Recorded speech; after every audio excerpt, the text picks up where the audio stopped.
भद्रं पश्येमाक्षभिर्यजत्राः स्थिरैरङ्गैस्तुष्टवागुंसस्तनूभिः व्यशेम देवहितं यदायुः स्वस्ति न इन्द्रो वृद्धश्रवाः स्वस्ति न पूषा विश्ववेदाः स्वस्ति न सार्क्ष्यो अरिष्टनेमिः स्वस्ति नो बृहस्पतिर्दधातु। ओम शांति शांति शांतिः। सदाशिवसमारम्भां शङ्कराचार्यमध्यमाम् अस्मदाचार्यपर्यन्तां वन्दे गुरुपरम्पराम्। शङ्करं शङ्कराचार्यं केशवं बादरायणं सूत्रभाष्यकृतौ वन्दे भगवन्तो पुनः पुनः भगवन्तो पुनः पुनः। ॐ पार्थाय प्रतिबोधितां भगवता नारायणेन स्वयं व्यासेन ग्रथितां पुराणमुनिना मध्ये महाभारतम् अद्वैतामृतवर्षिणीं भगवतीम् अष्टादशाध्यायिनीम् अम्ब त्वामनुसन्दधामि भगवद्गीते भवद्वेषिणी। नमोऽस्तु ते व्यासविशालबुद्धे फुल्लारविन्दायतपत्रनेत्र येन त्वया भारततैलपूर्णः प्रज्वालितो ज्ञानमयप्रदीपः प्रपन्नपारिजाताय स्तोत्रवैत्रैकपाणये ज्ञानमुद्राय कृष्णाय गीतामृतदुहे नमः। सर्वोपनिषदो गावो दोग्धा गोपालनन्दनः पार्थो वत्सः सुधीर्भोक्ता दुग्धं गीतामृतं महत्। वसुदेवसुतं देवं कंसचाणूरमर्दनं देवकी परमानन्दं कृष्णं वन्दे जगद्गुरुं कृष्णं वन्दे जगद्गुरुं कृष्णं वन्दे जगद्गुरुम्। श्रीमन्नारायण नारायण नारायण श्रीमन्नारायण नारायण नारायण श्रीमन्नारायण नारायण श्रीमन्नारायण नारायण श्रीमन्नारायण नारायण नारायण। हरे कृष्ण कृष्ण कृष्ण हरे हरे हरे राम राम राम हरे हरे। हरि ओम तत्सत। धन्यवाद अनुराग। तो साधना के दो तरह से भगवान ने बिल्कुल स्पष्ट करके बताए हैं गीता जी में। ज्ञान योगेन सांख्यानाम कर्म योगेन योगिनाम, तीसरे अध्याय में बोला। जो ज्ञान योग किसके लिए है? जो सांख्य है, जाने जो ज्ञान योग के मार्ग पर चलने वाले हैं, जो ज्ञानी है उनके लिए ज्ञान योग, और जो कर्म के मार्ग पर चल रहे हैं उनके लिए कर्म योग, अथवा प्रवृत्ति और निवृत्ति। प्रवृत्ति माने कर्म करना, निवृत्ति माने कर्म को छोड़ देना। तो भाष्यकार ने भी प्रस्तावना भाष्य में लिखा, विविधो ही वेदोक्त धर्म प्रवृत्ति लक्षण है निवृत्ति लक्षण च। मतलब दो तरह के वैदिक धर्म बताए गए हैं वेदों में। एक तो प्रवृत्ति लक्षण, मतलब जिसमें कर्म करना होता है, और निवृत्ति लक्षण मतलब कर्म, उसके लिए कोई कर्म फिर उसके लिए आवश्यक नहीं है, कर्म करता ही नहीं है। छठे अध्याय में कहा आरुरुक्षु और योगारूढ़। तो आरुरुक्षो कर्म कारणम उच्यते और योगारूढ़ शमः कारणम उच्यते। मतलब जो आरुरुक्षु है उसके लिए कर्म ही कर्म की साधना बताई है, और योगारूढ़ उसके लिए शम की साधना। शम माने सर्व कर्मों से निवृत्ति। तो मुख्य रूप से दो साधक हैं, एक प्रवृत्ति का अधिकारी है और एक निवृत्ति का अधिकारी है। एक व्यक्ति में जब योगारूढ़ की स्थिति जब तक नहीं बनती तब तक वो प्रवृत्ति का ही अधिकारी है, माने उसे प्रवृत्ति करनी चाहिए, उसको कर्म करना चाहिए। फिर योगारूढ़ हो गया, प्रवृत्ति छूटनी चाहिए। तो प्रवृत्ति का विस्तार कहां तक और निवृत्ति का आरंभ कहां से होगा, इसका मोटा मोटा विभाग बन जाना चाहिए, ये हमारे को मालूम होना चाहिए। तो यहाँ विभाग करते हैं, आरुरुक्षो हो कर्म कारणम उच्यते, माने प्रवृत्ति एवं साधनम, और योगारूढ़ है शम कारणम उच्यते, माने निवृत्ति एवं साधनम। मतलब जो अभी योग के मार्ग पर चलना चाहता है, जो योगारूढ़ होना चाहता है, उसके लिए भी कर्म ही उसके लिए साधना है। और जब वो योगारूढ़ हो गया, माने उस स्थिति को प्राप्त हो गया, तो फिर उसको कर्म की कोई जरूरत नहीं रहती। और योगारूढ़ का लक्षण क्या किया, यदा ही न इंद्रियार्थेषु न कर्म स्वनुसज्जते सर्व संकल्प सन्यासी योगारूढ़ तदोच्यते। जब वो न तो इंद्रिय भोगों में और न कर्मों में आसक्त होता है, तब सभी संकल्पों का जो सन्यासी है, त्यागी है, वो योगारूढ़ कहा जाता है। माने फिर किसी उसके कोई अपना कोई एजेंडा नहीं रहा, सारे संकल्प उसके समाप्त हो गए, अपने अपने लिए कुछ भी उसको चाहना नहीं है, कुछ उसको करना नहीं है अपने लिए। तो उसी को 18वें अध्याय में बोल रहे हैं, असक्त बुद्धि सर्वत्र जितात्मा विगत स्त्रिय। अब इसके बाद की जो साधना है वो यहाँ भगवान बताते हैं, संन्यासेन परमाम नैष्कर्म्यम सिद्धिम अधिगच्छति। संन्यास के द्वारा परम नैष्कर्म्य सिद्धि को प्राप्त करता है। अब किस क्रम से वो सिद्धि प्राप्त होती है, माने संन्यास की साधना किस क्रम से आगे बढ़ती है, संन्यास वृत्ति को किस तरह से खींचा जाए, किन धर्मों का पालन किया जाए, किनका त्याग किया जाए, तो परमात्मा स्वयं अपने श्री मुख से यहाँ 18वें अध्याय में यहाँ बता रहे हैं। तो सबसे पहले 51वें श्लोक में बोला उन्होंने, बुद्धिया विशुद्धया युक्त है नित्यात्मानं नियम्य च शब्दादीन विषयान् त्यक्त्वा राग द्वेषो विदस्य च। बुद्धिया विशुद्धिया माने चित्त में एक स्वाभाविक रूप से निश्चलता आनी चाहिए, छल कपट दुराव छिपाव किसी प्रकार की कोई छिपी हुई बात ना हो, बिल्कुल मन में एकदम सरलता हो। अंतर्यामी प्रभु को कभी अच्छा नहीं लगता कि कोई कपट रखे, मोही कपट छल छल छिद्र न बाबा, भगवान ने तो कहा ही है। तो पहली चीज यही है कि निश्चलता होनी चाहिए। एक विरक्त के जीवन में, एक साधु के जीवन में, अथवा जो सम की साधना कर रहा है, संन्यास की साधना कर रहा है, उसके जीवन में छल कपट का कोई स्थान है हो ही नहीं सकता। फिर धृत्यात्मानम नियम्य, जीवन में संयम हो, अंतःकरण इंद्रियां शरीर सभी संयमित हो, शब्दादीन विषयां त्यक्त्वा राग द्वेषो विदस्य च। विषय सेवा केवल मतलब भोग, विषय भोग जो है वो केवल शरीर की स्थिति के लिए हो, सुख प्राप्ति के लिए विषय भोग नहीं हो।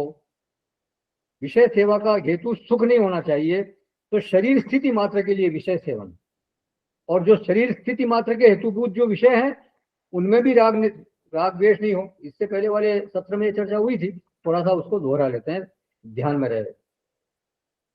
तो उनमें राग द्वेष न हो, मतलब ये विषय अच्छा है, ये विषय मुझे पसंद नहीं है, ऐसा नहीं। पसंद ना पसंद होती है सबकी, इस बारे में पहले भी बहुत चर्चा हो चुकी है। लेकिन अगर कोई नापसंद वाला विषय भी आ गया तो भी उसको आपको ग्रहण करना है, अगर उसकी उस समय परिस्थिति ऐसी है तो उसमें किसी प्रकार का राग द्वेष ना हो। तो ये चार बातें 51वें श्लोक में कही।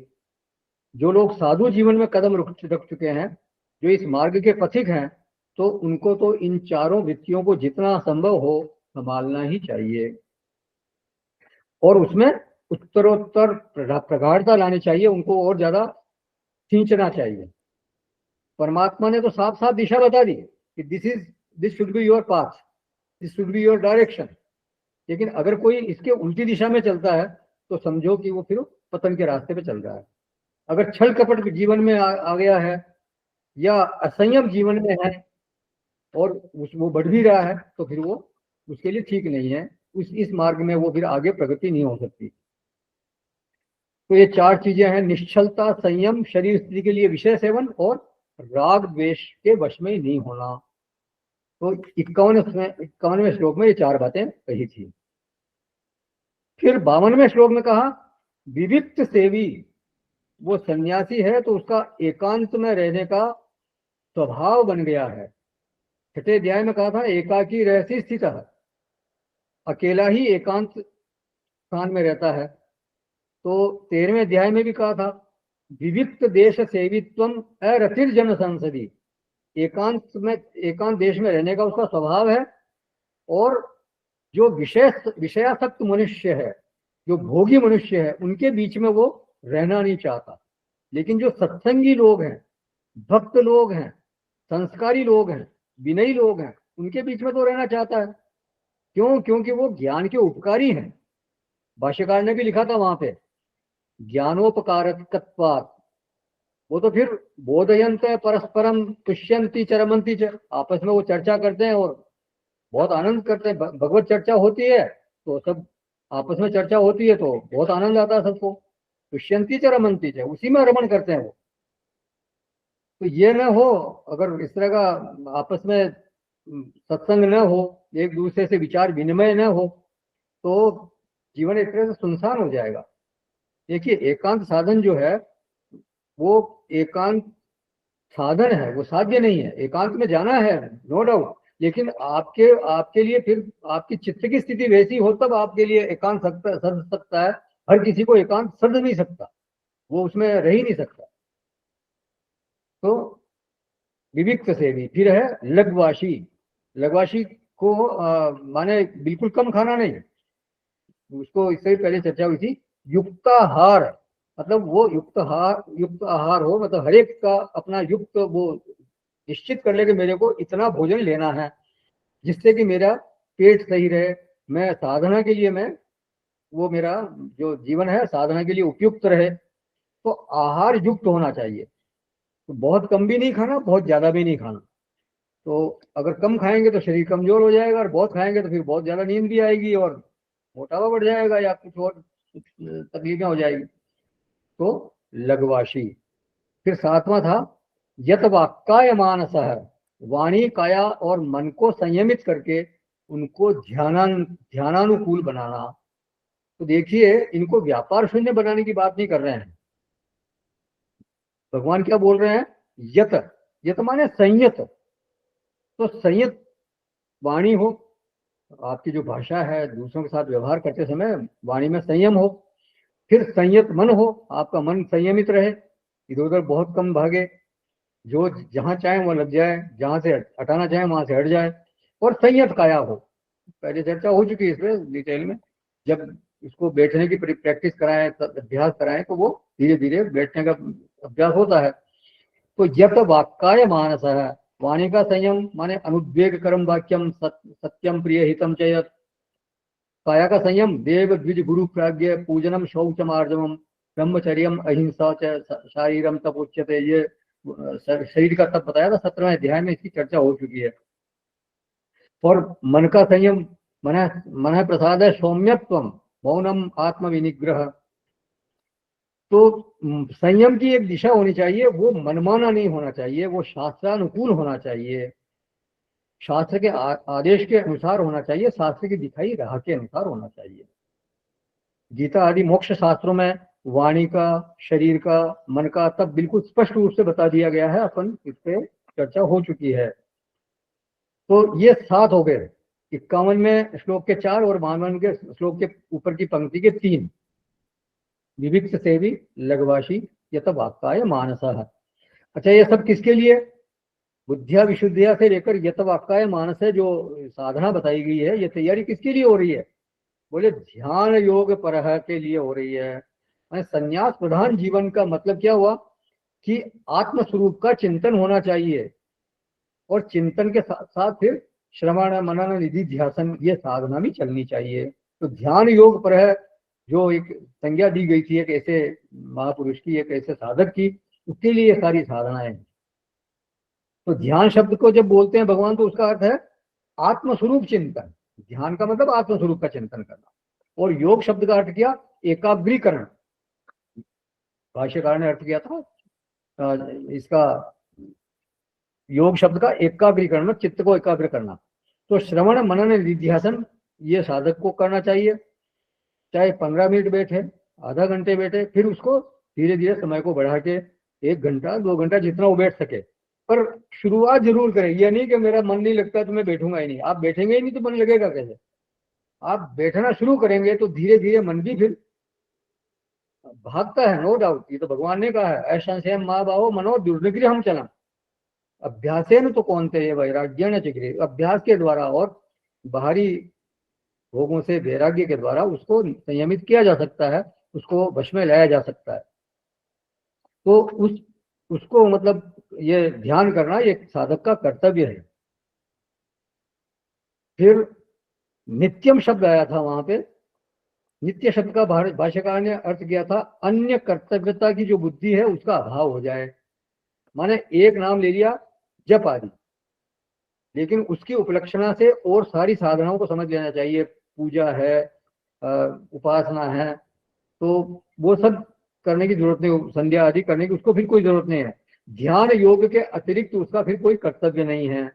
बुद्धि में अन्य कर्तव्यता का बिल्कुल अभाव हो जाए तो नित्यम। फिर वैराग्यम समुपाश्रित, दृष्ट और अदृष्ट, माने दृष्ट मतलब इस लोक के जो दृष्ट फल हैं, और परलोक के, अदृष्ट माने परलोक के भोग जो है वो उनमें किसी प्रकार की उसको तृष्णा नहीं है, उनसे बिल्कुल वैराग्य हो गया है। तो वो वैराग्य के आश्रित हो गया, वैराग्य संपन्न है। तो 51वें श्लोक के 4 और 52वें श्लोक के 5 को लिए 9 टिप्स भगवान ने दे दिए। इसमें ध्यान योग तो है अंगी, और बाकी के जो 8 अंग हैं वो इनके अंग हैं। मतलब मेन किसके लिए, जो ये साधना किसके लिए हो रही, जो ध्यान योग के लिए हो रही है। तो ये सारी साधनाएं जो है वो ध्यान योग की प्राप्ति में सहयोगी बनती है। तो ये बहिरंग साधना हुई।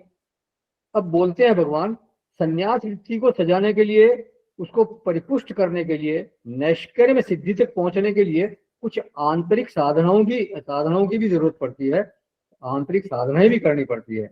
कुछ अंतर में छोड़ना पड़ता है, कुछ अंतर में पकड़ना पड़ता है। तो क्या वो छोड़ना पकड़ना क्या है? तो ये 53वां श्लोक है 18वें अध्याय का, 53rd ऑफ 18th चैप्टर। अहंकारं बलं दर्पं कामं क्रोधं परिग्रहं विमुच्य निर्ममः शान्तः ब्रह्म भूयाय कल्पते। अहंकार, बल, घमंड, काम, क्रोध और परिग्रह का त्याग करके निरंतर ध्यान योग के परायण रहने वाला ममता रहित और शांति युक्त पुरुष सच्चिदानंद ब्रह्म में अभिन्न भाव से स्थित होने का पात्र होता है। तो अहंकारम विमुच्य, ये मतलब छोड़ने की बात कर रहे हैं। 6 चीजें छोड़ने की बात की यहाँ पे। अहंकारम विमुच्य, बलम विमुच्य, दर्पम विमुच्य, क्रोधम विमुच्य, परिग्रहम विमुच्य। तो कुल 6 चीजें ये हो गई। और ये सारी चीजें क्या है? मानसिक है। ये बाहर नहीं दिखती है, सब भीतर में आपको छोड़नी है। सबसे पहला दिया अहंकारम। भगवान कहते हैं अब आप एक प्रौढ़ साधक हो गए हो, आपने बुद्धिया विशुद्धिया युक्त से लेकर आगे सारी साधनाएं कर ली, और तब फिर आप एक प्रौढ़ता को प्राप्त कर चुके हो। तो जो प्रौढ़ साधक होता है तो उसका अहंकार छूटना चाहिए, छूटता ही है। यहाँ अहंकार का अभिप्राय घमंड से नहीं है। अहंकार माने तादात्म्य, देह से तादात्म्य, मन से तादात्म्य, बुद्धि से तादात्म्य। भाष्यकार ने लिखा अहंकरणम अहंकार देहेंद्रियादिषु, शरीर इंद्रियों आदि में जो अहम भाव करने का नाम है वो अहंकार। तो देखिए, एक तो अहंकार होता है संपत्ति से, धन से, पुत्र आदि से, माने बाहर की चीजों से तादात्म्य करके व्यक्ति अहंकार करता है। और तो उस अहंकार की यहाँ बात नहीं की जा रही है। तो वो पहले उसमें बात हो चुकी है, शब्दादीन विषयांश त्यक्त्वा, तो जितने भी विषय आदि हैं वो उनको त्यागने की बात हो चुकी है।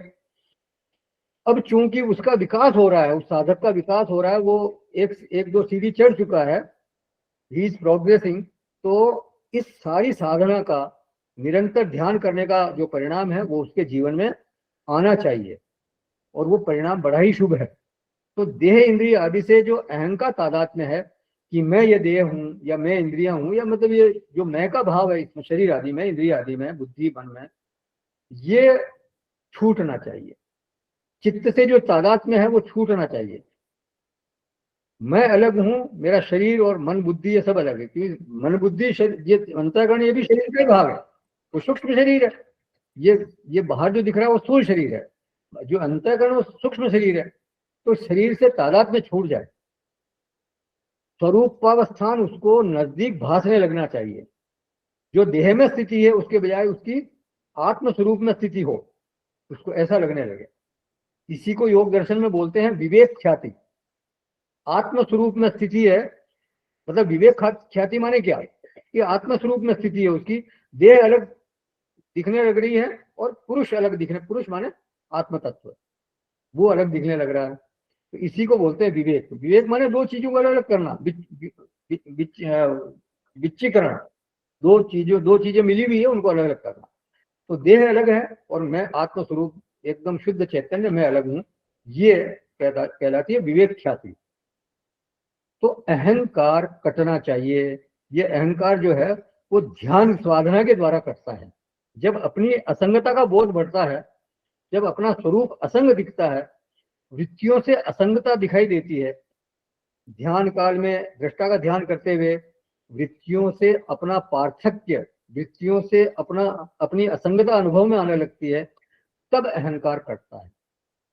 जब बार बार वो ध्यान करता है साधक, तब उत्थान के बाद उन वृत्तियों से अहम का तादात्म्य जो है पहले जैसा नहीं रहता। ये ध्यान काल में जब उसने ये बार बार इस आवृत्ति को, इस भावना को दृढ़ किया कि मैं शुद्ध चैतन्य हूं, मैं ये शरीर नहीं हूं, मेरा शरीर अलग है, मैं केवल शुद्ध चैतन्य हूं, तो फिर जब वो उत्थान काल होता है, जब ध्यान समाप्त हो जाता है, उसके बाद भी जो पहले उसका जैसा जैसा तादात्म्य था शरीर मन बुद्धि आदि के साथ, वैसा तादात्म्य फिर नहीं रहता, थोड़ा सा उसमें कुछ हल्कापन आता जरूर है। तो इससे अहंकार का शमन होता है। अहंकारम विमुच्य। फिर आगे है बलम विमुच्य। तो कौन से बल की बात कर रहे हैं यहाँ पे भाष्यकार यहाँ बोलते हैं, भगवान भाष्यकार मतलब जो भगवान शंकराचार्य जी, बलम सामर्थ्यम काम रागादि युक्तम न इतरत शरीर आदि सामर्थ्यम स्वाभाविक त्यागस्य अशक्यत्वात्। बोले कामना और आसक्ति से युक्त जो सामर्थ्य है उसका नाम बल। यहाँ जो बल का तात्पर्य है वो ये है, आसक्ति से युक्त और कामना से युक्त। यहाँ शरीर आदि की साधारण सामर्थ्य की बात नहीं कर रहे हैं, क्योंकि वो स्वाभाविक है, इसलिए उसका त्याग अशक्य है। जो शरीर का बल है उसका त्याग हो नहीं सकता। तो यहाँ जिस बल की बात कर रहे हैं वो है कामना और आसक्ति से युक्त सामर्थ्य। तो सामर्थ्य के साथ जब काम लग जाता है, राग लग जाता है, जब द्वेष लग जाता है, तो उस बल को आसुर प्रवृत्ति की ओर वो ले जाता है। असौ मया हतः शत्रु हनिष्ये चापरानपि ईश्वरो अहम भोगी सिद्धो हम बलवान सुखी। 16वें अध्याय में कहा ये शत्रु को तो मैंने मार दिया, उसको मैं फिर मार दूंगा। आढ्यो भी जनमानस्मि कौन्योस्ति सदृशो मया। मैं बहुत धनवान हूँ, बहुत जनवान हूँ, मेरे जैसा और कौन है। तो ये जो है, ये इस तरह का ये जो बल की दिशा है, ये बल की दिशा, ये काम राग से युक्त दिशा है। भाष्यकार क्या बोलते हैं, शरीर आदि का बल जो है वो तो स्वाभाविक है, उसे छोड़ा नहीं जा सकता। देखिए कई लोगों को केवल अनुवाद पर भरोसा होता है, तो बलम विमुच्य माने सभी तरह का बल वो छोड़ देता है, इस तरह का अर्थ कर देते हैं। तो जब इस तरह का अगर अर्थ, तो फिर गीता जी का अभिप्राय तो उनको समझ में आया नहीं, मतलब वो एक तरह से वो अभिप्राय से भटक गए, वो गलत अर्थ समझ लेते हैं फिर उसको। तो भगवान तो कह रहे हैं बलम विमुच्य, लेकिन भाष्यकार यहाँ कह रहे हैं अशक्यत्वात्। तो लगता है यहाँ, ऐसा लगता है थोड़ा सा कि शायद ये विरोध की बात हो रही है, लेकिन वास्तव में ये विरोध वाली बात नहीं है। विमुच्य मतलब जो छोड़ा जा सकता है उसी को तो छोड़ेंगे। क्या छोड़ा जा सकता है? बोले काम राग आदि युक्तम सामर्थ्यम न इतरत। क्योंकि शरीर आदि की जो सामर्थ्य है वो तो स्वाभाविक है, उसको कैसे छोड़ सकते हो आप? वो तो शरीर का बल तो रहेगा ही रहेगा। तो मुख्य बात यह है कि जो हमारा जो बल है उसकी दिशा कहीं कामोन्मुखी तो नहीं हो रही है, कहीं वो द्वेषोन्मुखी तो नहीं हो रही है, रागोन्मुखी तो नहीं हो रही है। बस ये ध्यान में रखना है। जो मेरी बुद्धि में बल है, जो मेरे शरीर में बल है, उसका उपयोग मैं कहीं राग की पुष्टि में अथवा द्वेष की पुष्टि में तो नहीं कर रहा हूं। यदि राग द्वेष की पुष्टि में बल लग रहा है तो फिर बल स्वयं तो विवेकी होता नहीं, बल को तो जिधर लगाओगे उधर लगेगा। अगर वो काम राग की ओर चला गया तो फिर क्या बनेगा? वो आसुरी संपत्ति बनेगा। और वही बल अगर भगवान की आज्ञा में वो दैवी संपत्ति बनेगा। तो विमुच्य शब्द जो है वो बल के साथ लगे तो उसका अभिप्राय ये लेना चाहिए कि बल की दिशा कौन सी है। अगर बल की दिशा भगवान की तरफ है, सत्कार्य की तरफ है, तब तो वो बिल्कुल देवी दिशा में है। और अगर वो बल जो है कामना से आसक्ति राग द्वेष से युक्त है तो फिर वो आसुरी दिशा में है। तो उसका बल जो है वो किस दिशा में जाता है ये उसको ध्यान रखना चाहिए। वो कामोन्मुखी ना हो, यही उसका विमुच्य है। मतलब राग राग राग युक्त ना हो, कामना युक्त ना हो, द्वेष युक्त ना हो, यही एक तरह से उसका विमुच्य, यही उसको बल को छोड़ना है। तो अहंकारम विमुच्य बलम विमुच्य। फिर कहते हैं दर्पम विमुच्य। दर्प माने क्या?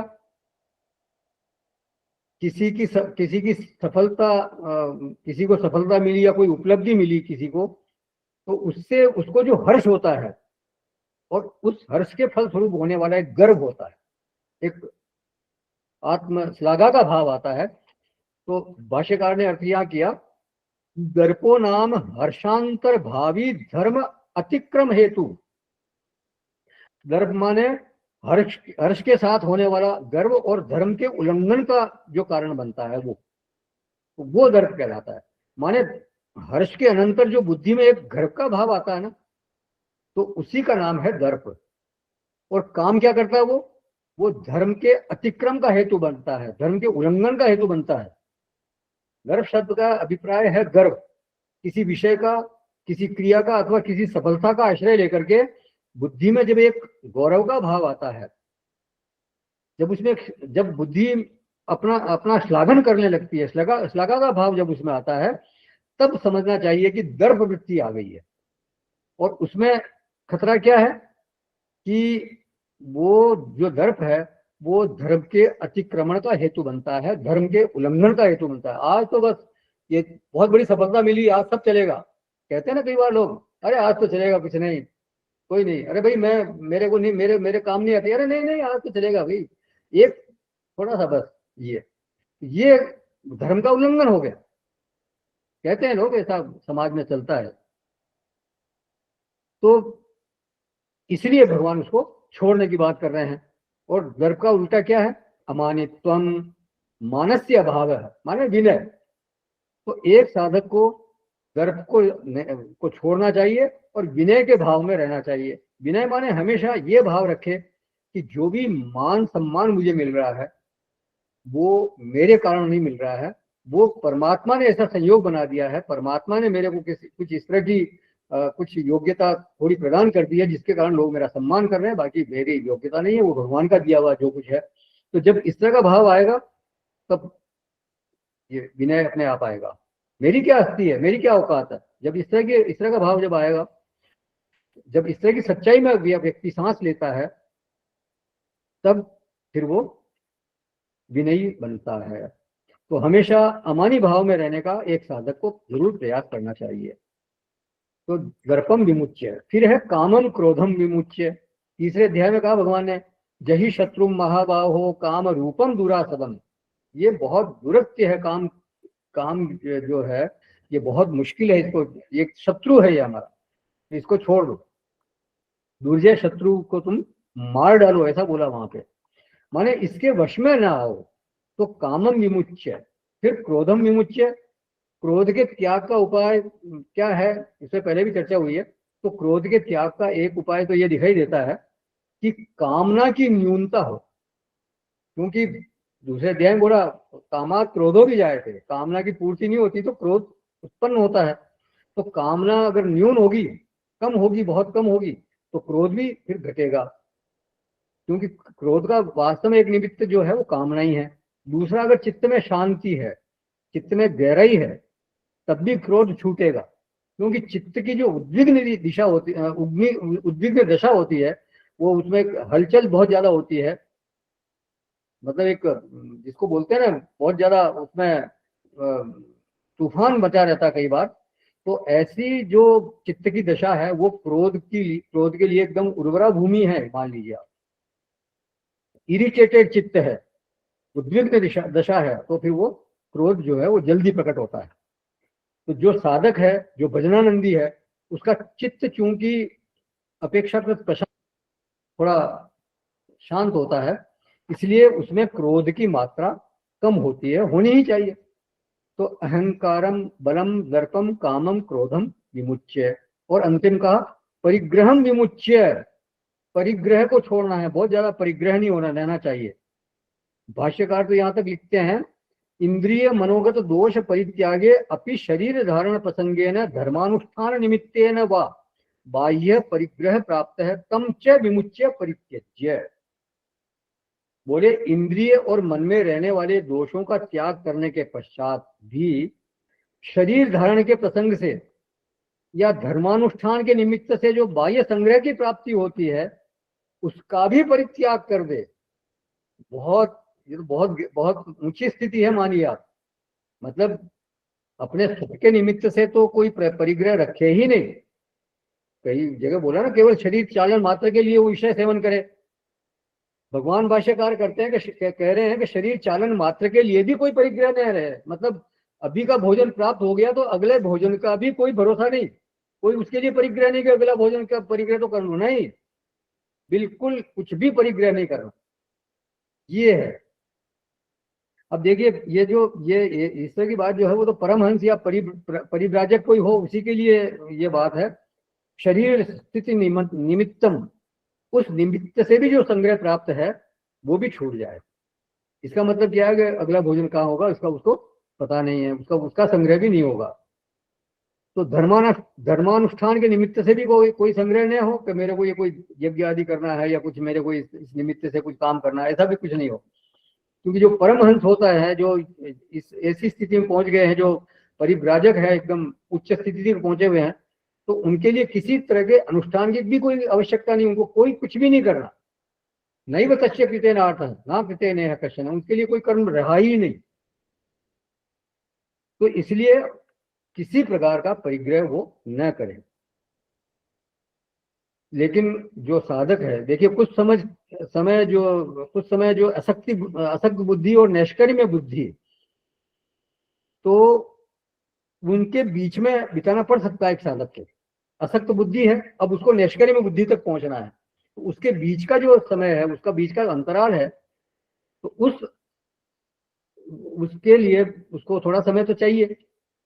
अब वो चाहे जनक जी हो, सुखदेव जी हो, उनके लिए इस तरह की बात नहीं है। जो परम सिद्ध हो गए हैं, जो एकदम परम हंस है, उनके ये बात नहीं है, वो तो सिद्ध हो चुके हैं। लेकिन जब कोई साधक असक्त बुद्धि से शुरू कर रहा है और वो बुद्धिया विशुद्धया युक्त है और इस साधना पर चल रहा है, विमुच्य, ये कामम क्रोधम विमुच्य कर रहा है, तो उसकी जो इसके बीच की यात्रा है, उसमें तो उसको थोड़ा बहुत परिग्रह करना ही पड़ता है।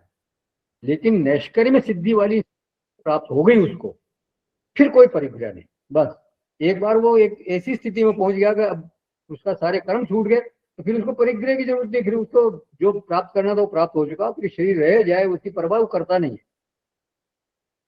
तो अहंकारम बलम दर्पम कामम क्रोधम परिग्रहम विमुच्य, ये 6 हो गए।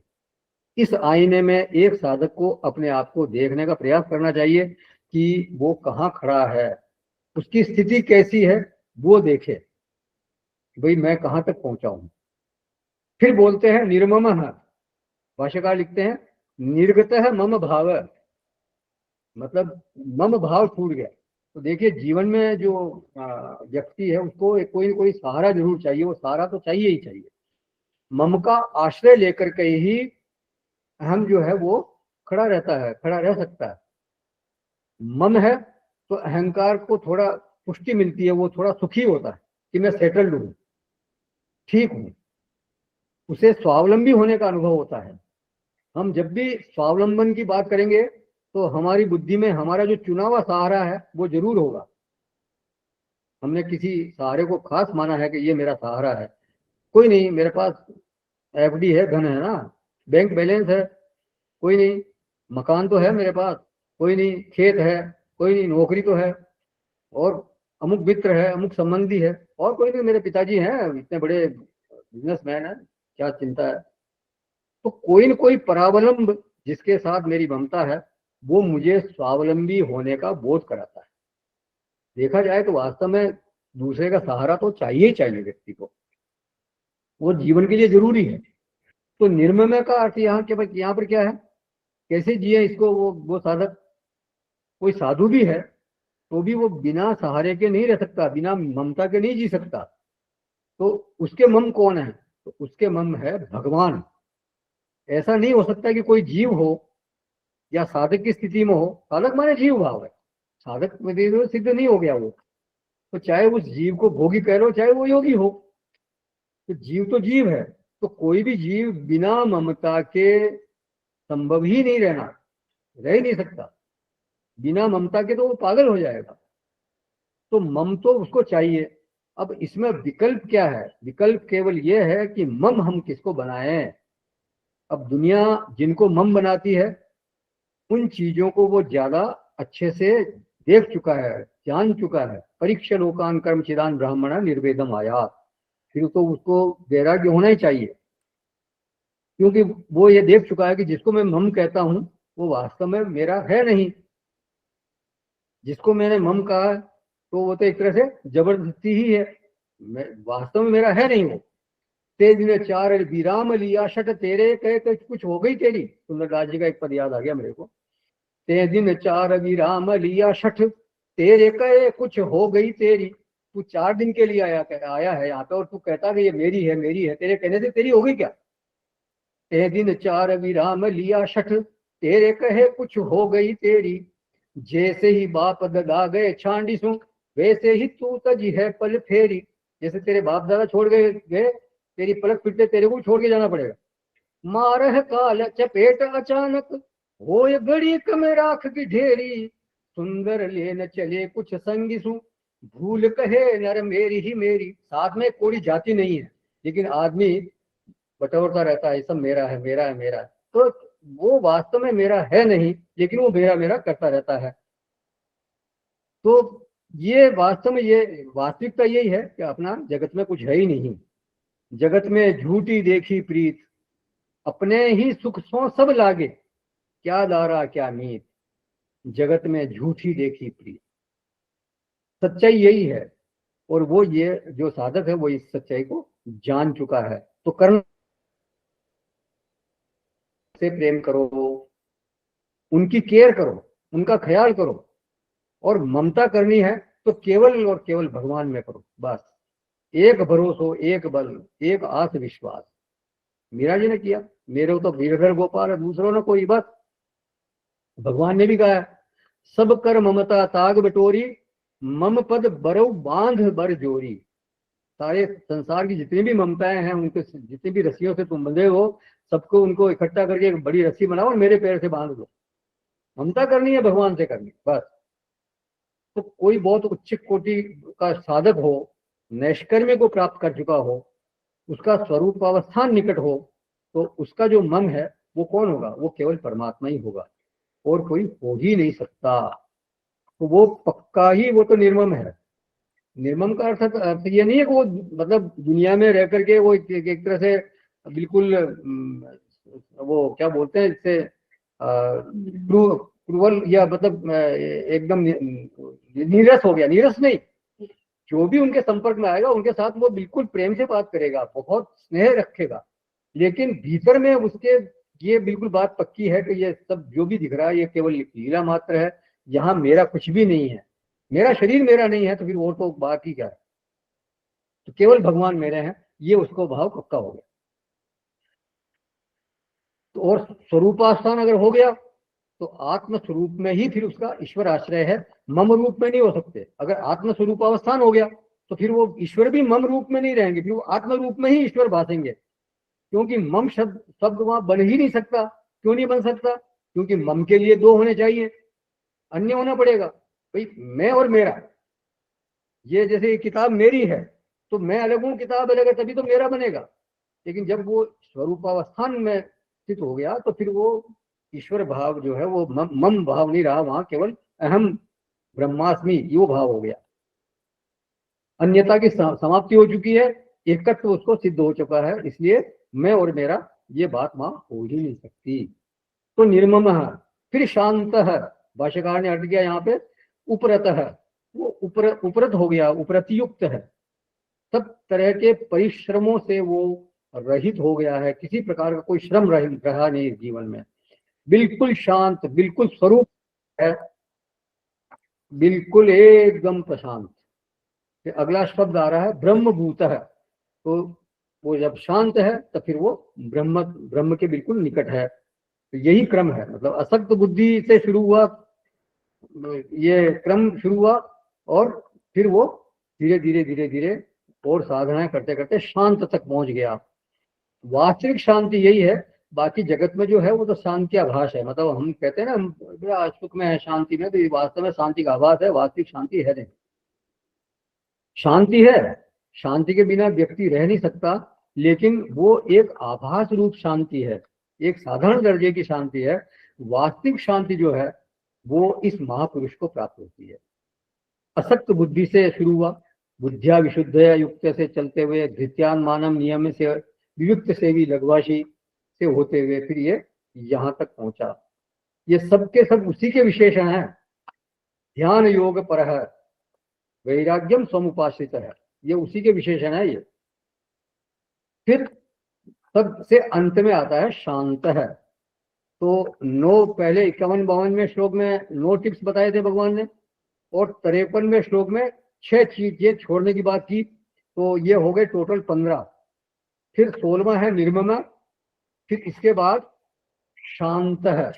ये एकदम क्या हुआ, बिल्कुल निखरा हुआ, एकदम सुधरा हुआ, सुंदर सुघड़ महात्मा शांत है, भगवान का बिल्कुल प्यारा। बोले ऐसी योग्यता वाला महात्मा क्या कहा जाएगा? बोले वो ब्रह्मभूत कहा जाएगा। उसने इतनी योग्यता अर्जित कर ली है कि वो ब्रह्मभूत हो गया है। नाम क्या है उसका? बोले शांत है। ब्रह्मभूत मतलब ब्रह्म रूप हो गया वो। तो समीकरण क्या बना? ये शांत है जैसे ब्रह्म भूयाय कल्पते। समीकरण बहुत छोटा सा है कि जो शांत है वो ब्रह्म को प्राप्त कर लेता है, लेकिन इसकी यात्रा जो है वो बहुत लंबी है, बहुत कठिन है। स्वे स्वे कर्मण्य अभिरत से शुरू होती है, और फिर स्वकर्मणा तमभ्यर्च्य से होती हुई फिर असक्त बुद्धिया विशुद्धिया युक्त है, और विविक्त सेवी लघुभाषी। मतलब ये सारी साधनाएं, यही एक राजमार्ग है। नान्य पंथा विद्यते अनाय, और कोई पंथ है नहीं, कोई रास्ता है नहीं, इसी रास्ते से चलना होगा, कोई शॉर्टकट नहीं है इस रास्ते में, ये बात पक्की है। अभी जो हमारे पास है, हमारी जो स्थिति है, उसी से हमें शुरू करना है। कर्म को हमारे को स्वधर्म बनाना है, फिर उसे अर्चना का पुष्प बनाना है। उसका परिणाम क्या होगा? असक्त बुद्धि, फिर बुद्धिया विशुद्धया युक्त है, फिर आगे पूरी श्रृंखला। हम लोग क्या चाहते हैं? परिणाम चाहते हैं, प्रक्रिया में कम जाना चाहते हैं। लेकिन सच बात यह है कि जो प्रक्रिया में जाएगा उसी को परिणाम मिलेगा। इस पूरी प्रक्रिया को फॉलो करना ही पड़ेगा। बीच में अगर कोई एक कड़ी भी छूट गई तो फिर वो परिणाम, वांछित परिणाम मिलेगा नहीं। तो शांत है।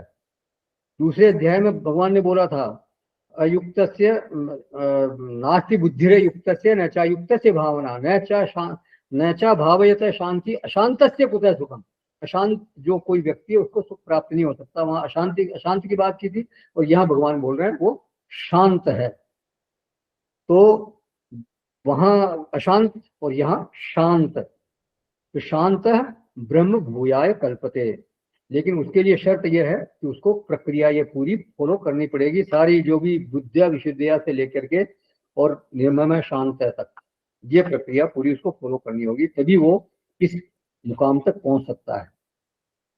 अब उसके बाद क्या होता है, तो फिर ये बोलते हैं 54वां श्लोक ये है 18वें अध्याय का। किसी को अब तक की चर्चा से संबंधित कोई प्रश्न है या कुछ ऐड करना हो तो करें, नहीं तो फिर आगे चलते हैं। तो ये 54वां श्लोक है 18वें अध्याय का।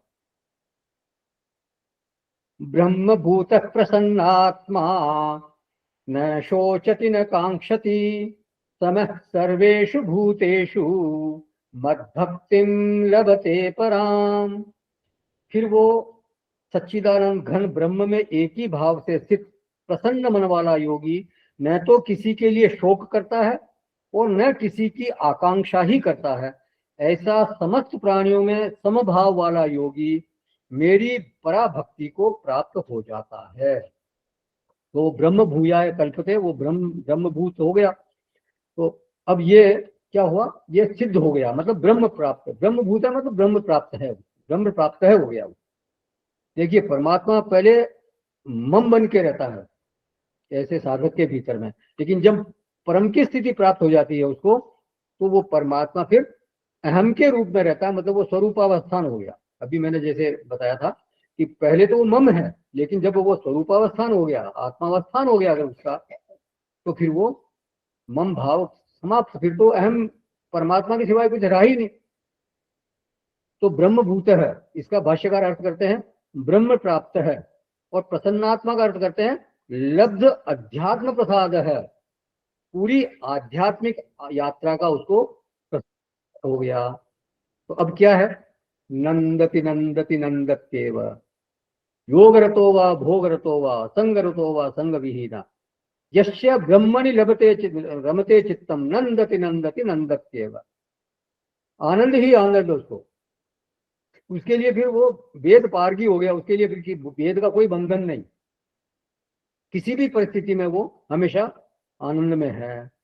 अनादिकाल से जिस प्रसन्नता की खोज में जी हम लोग जो है कभी पशु बने, कभी पक्षी बने, कभी वृक्ष बने, कीड़े मकोड़े बने, कई बार रोए गए, माने संसरण संसरण संसरण इसी में भटकते रहे। तो ये संसरण वास्तव में बहुत कष्ट वाली चीज है, कष्ट वाली बात है। ये संसारे बहु दुस्तारे कृपया पारे पाही मुरारे, बहुत दुस्तर है ये संसार, तो भगवान ही कृपया करके हमारे को पार लगाए उससे। तो वो उस स्थिति को प्राप्त हो गया, संसरण से छूट गया, तो वो प्रसन्नता उसको प्राप्त हो गई। तो ब्रह्मभूत है प्रसन्न आत्मा, मंजिल मिल गई उसको। अब वो परिस्थिति निरपेक्ष हो गया, न शोचति न कांक्षति। पहले भी ये बात आई थी गीता में 12वें अध्याय में, यो न हृष्यति न द्वेष्टि न शोचति न कांक्षति। तो न शोचति न कांक्षति का अभिप्राय है बिल्कुल परिस्थिति निरपेक्ष हो गया, वो उसको कुछ चाहिए भी नहीं, और न तो वो किसी से द्वेष करता है, न किसी प्रकार की उसको चाहना रह गई है। देखिए परिस्थिति में व्यवहार करते समय दो व्यवहार चित्त में आते हैं। परिस्थिति अगर अनुकूल हो तो आकांक्षा ये चित्त में आती है कि ये परिस्थिति बनी रहे, ये परिस्थिति जाए ना, और परिस्थिति प्रतिकूल हो तो शोक होता है, और ये बात चित्त में आती है कि ये चले जाए, मतलब उस परिस्थिति से द्वेष होता है। तो ये दो प्रभाव होते हैं चित्त में। परिस्थिति सापेक्ष जीवन का स्वरूप इतना ही है, सोचती कांक्षती। परिस्थिति सापेक्ष जीवन से जो साधारण मनुष्य कोई भी मुक्त हो ही नहीं सकता। जो मुक्त है, अगर वो वास्तव में मुक्त है तो न शोचती न कांक्षती। असल में जो है ऐसा जो महापुरुष है वो परिस्थिति में रहता ही नहीं, वो परिस्थिति निरपेक्ष हो गया, वो तो अपने स्वरूप में रहता है, किसी भी परिस्थिति से उसका फिर कोई लेना देना रहता ही नहीं। कोई परिस्थिति में रहता हो और उसकी स्थिति न शोचती न कांक्षती वाली बन जाए, ऐसा कभी संभव हो ही नहीं सकता, ये तो हो ही नहीं सकता। तो वो ऐसा महापुरुष जो ये सारे ब्रह्मभूत है जब हो गया वो, तभी वो इस स्थिति तक पहुंच सकता है, न शोचति न कांक्षति।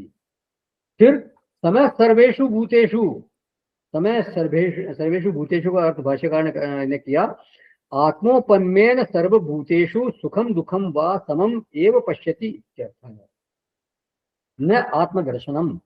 बोले सभी भूतों में सम है, अर्थात अपने जैसे ही सब भूतों में सुख और दुख को समान देखने लगता है। इस वाक्य में आत्मा को संभाव में देखने के लिए नहीं बोल रहे हैं भगवान, तो यहाँ एक उच्च कोटि के साधक की बात हो रही है, मतलब उसकी समता कैसी है वो बता रहे हैं। वो दूसरे के दुख को अपना दुख समझता है और दूसरे के सुख को अपना सुख मानता है, माने अपनी उपमा बना करके वो लोगों को देखता है कि मैं, अगर मेरे सामने ऐसी परिस्थिति हो और मेरे को इस तरह का दुख हो तो मेरे को क्या अनुभव होगा, वो दुख अपने में अनुभव करता है। या कोई सुख आता है तो वो उसको भी उसी तरह से अनुभव करता है। छठे अध्याय में भी बोला था भगवान ने, आत्मोपम्येन सर्वत्र समम पश्यति अर्जुन सुखम वा यदि वा दुखम स योगी परमो मतः। जो योगी अपने ही जैसे सब भूतों में सम देखता है और सबके सुख दुख को अपना सुख दुख समझता है तो वो योगी परम श्रेष्ठ है, ऐसा भगवान ने वहां बोला था। तो दूसरे के दुख को अपने दुख जैसा समझने लगता है वो, और दूसरे की निंदा अपनी निंदा जैसी उसको लगती है। इसका अभिप्राय क्या है, परम धार्मिक हो गया वो तो शास्त्र की इस बात का पूरा अनुसरण करता है कि आत्मनः प्रतिकूलानि परेशान न समाचरे। जो स्वयं को प्रतिकूल लगता है वैसा आचरण दूसरे के साथ नहीं करना चाहिए। वो किसी को भी ये नहीं मानता कि ये छोटा है या ये निम्न श्रेणी का है, ऐसा बिल्कुल वो समझता नहीं है। वो तो सबको एक समान समझता है, अपने समान समझता है। समय सर्वेषु भूतेषु। तो धार्मिकता का जो सबसे स्वच्छ रूप प्राप्त हो सकता है वो इस सज्जन को प्राप्त हो गया है। फिर क्या होता है, मद भक्तिम लभते, इस शांत को, इस समबुद्धि वाले को, इस ब्रह्मभूत को, इस प्रसन्न आत्मा को मेरी भक्ति प्राप्त हो जाती है।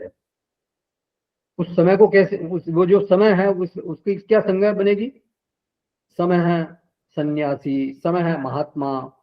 तो समय महात्मा, शांत महात्मा लभते, किम लभते, मद भक्तिम लभते। कीदृशी भक्ति, वो भक्ति कैसी है, बोले पराम। पराम का भाष्यकार यहाँ अर्थ करते हैं उत्तमाम लक्षणाम चतुर्थी लभते चतुर्विधा भजन्ते माम इति उत्तम। बोले जो ऐसा ज्ञान निष्ठ पुरुष है वो मेरी उत्तम ज्ञान लक्षणा चतुर्थी भक्ति को प्राप्त करता है, परा भक्ति को प्राप्त करता है। चतुर्विधा भजन्ते माम, जो 7वें अध्याय में बोला था, चतुर्विधा भजन्ते माम जना सुकृति में अर्जुन है, आर्थो जिज्ञासुर अर्थार्थी ज्ञानी च भरतर्षभ है। तो वो चतुर्थ भक्ति जो कही गई थी वहां पे, वो उसको प्राप्त कर लेता है। तो सुकृति है वो जो उत्तम कर्म करने वाले हैं, वो 4 तरह के भक्त मेरे हैं। उसमें सबसे पहला तो आर्थ है, दूसरा अर्थार्थी है जो अर्थ को चाहता है, धन आदि चाहता है और समृद्धि चाहता है, तीसरा है जो जिज्ञासु है, चौथा फिर ज्ञानी भक्त है। तो जो चतुर्थ बोला था ज्ञानी, तो वो ही पराभक्ति, उसी को यहाँ बोल रहे हैं, वो ऐसी पराभक्ति उसको प्राप्त हो गई। और फिर भगवान ने वहां ये भी बोला था, तेषाम ज्ञानी नित्य युक्त एक भक्तिर विशिष्यते प्रियो ही ज्ञानिनो अत्यर्थम अहम स च मम प्रियः उदारा सर्व एवैते ज्ञानी तु आत्मैव मे मतम। माने उनमें जो ज्ञानी भक्त है वो अति उत्तम है और उस ज्ञानी को मैं अत्यंत प्रिय हूं और वो मुझे अत्यंत प्रिय है। बाकी तो सभी बहुत अच्छे हैं लेकिन ज्ञानी तो मेरे को विशेष प्रिय है। गोस्वामी जी ने बोला ज्ञानी मोहित विशेष प्रिया। तो ज्ञानी तो साक्षात मेरी आत्मा ही है, मेरा स्वरूप ही है, ऐसा भगवान बोलते हैं। तो भक्ति के साथ वहां विशेषण लगाया था, वहां विशेषण लगाया पराम, मद भक्तिम लभते पराम। ये भक्ति उत्तमाम ज्ञान लक्षणाम है। शब्द तो भक्ति ही है लेकिन ये उच्च कोटि की भक्ति है। देखिए स्वकर्मात्मक जो शब्द आए थे कि अपने कर्म को अर्चना का पुष्प बना के और भगवान को अर्पण करना है, तो वो भी एक तरह की भक्ति है। वो भक्ति हो चुकी, संन्यासेन अधिगच्छति, वो भी हो चुका। तो ये पराम भक्ति का अर्थ है दान, उसको एक तरह की प्रमा प्राप्त हो गई। प्रमा माने एक निश्चित एक ज्ञान प्राप्त हो गया है, बिल्कुल असंदिग्धम स्मृति विलक्षणम, मतलब वो ऐसा है जो पहले कभी ऐसा ज्ञान उसको प्राप्त नहीं हुआ। किसके विषय में उसको ये ज्ञान प्राप्त हुआ? मद विषयान, मद भक्ति माने मेरा ज्ञान, मेरी प्रमा उसको प्राप्त हो गई है। भगवान ऐसा बोल रहे हैं, मेरी प्रमा उसको प्राप्त हो गई है। उस भक्ति से, उस प्रमा से क्या हुआ? उस प्रमा से उसे पता चला कि मैं क्या हूं, मेरा स्वरूप क्या है, माने परमात्मा का स्वरूप क्या है, परमात्मा किस तरह के, उनका वास्तविक स्वरूप क्या है, निरूपाधिक रूप क्या है, सोपाधिक रूप क्या है, ये उसको पता चल गया। क्योंकि आगे वही श्लोक आने वाला है, भक्त्या माम अभिजानाति, भक्ति से वो मुझको जान लेता है। तो भक्त्या जानाति अथवा प्रमेया जानाति, एक ही बात है। तो किम जानाति कि यश्च अस्मि, माने मैं जो हूं निरूपाधिक रूप से, जो मेरा वास्तविक रूप है वो जान लेता है। और मतलब यावान अस्मि, जो जितना मैं हूं, जैसा मेरा सोपाधिक रूप है, जो विभूति मेरी मैंने बताई है कई 10वें अध्याय में, 11वें अध्याय में, 15वें अध्याय में, 7वें अध्याय में, तो वो सारी चीजों को वो जान लेता है। सोपाधिक रूप को भी वो जान लेता है और निरूपाधिक रूप को भी जान लेता है। तो निर्गुण निराकार रूप जो मेरा निरूपाधिक रूप है वो भी वो जान लेता है और सोपाधिक रूप में मेरा जान लेता है। तो मेरा ऐश्वर्य जो है, जितना है, जितना मेरा फैलाव है, पूरी जो सृष्टि के रूप में मैं दिख रहा हूँ, वो सब वो जान लेता है। तो विभूति को भी जानता है, विभूति माने ऐश्वर्य, और योग को भी जानता है, माने योग माने याथात्म्य, 10वें अध्याय में है योगम एताम विभूतिम योगम है। तो विभूति माने जो उनका सोपाधिक रूप है, और योगम माने उनका जो वास्तविक रूप है, याथात्म्य है, निरूपाधिक रूप है। तो दोनों के रूप को वो जान लेता है। तो और वो कैसे जान लेता है? वो तत्व से जान लेता है। तो ये आगे का श्लोक अगली बार में हम देखेंगे। किसी का कोई प्रश्न है या कुछ इसमें ऐड करना है तो करें, नहीं तो फिर इसका समापन करेंगे। चलिए, कहीं जाइएगा नहीं। ओम पूर्णमद पूर्णमिदं पूर्णात् पूर्णमुदच्यते पूर्णस्य पूर्णमादाय पूर्णमेवावशिष्यते। ओम शांति शांति शांति शांति शांति। श्री हरि गुरु ओम। नमः। यो नमः।